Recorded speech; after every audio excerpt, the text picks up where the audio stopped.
बेला अभी तू नुका कग जान गोईठा में आग सुनेगा कग जान गे सुना गा कग जर बेला अभी तू नुका कग जान गोईठा में आग सुनेगा कग जान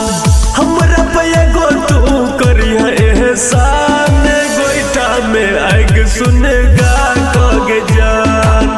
जर बेला अभी तू नुका कग जान गोईठा में आग सुनेगा कग जान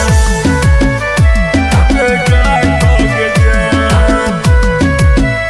सुनेगा कग जान Singing by Manoj Madhavaliya. गोईठा में आग सुनेगा कग जान कौमी को तो भेल तोरा ऐ दीवान में शादी के ले जाके बड़े का घरान में ये सुना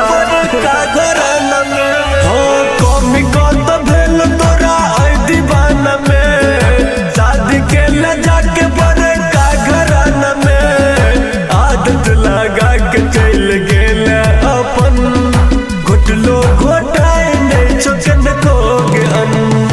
अतब दिन के जिंदगी लिखल को भगवान गोईठा में आग सुनेगा कग जान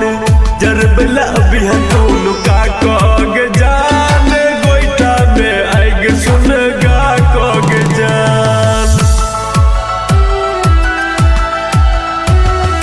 गोईठा में आग सुनेगा कग जान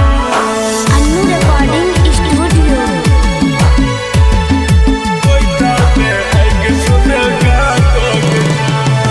अपने हाथे करिए हमर क्रिया करम तोरा पावे खातिर लेबो दोसर जन्म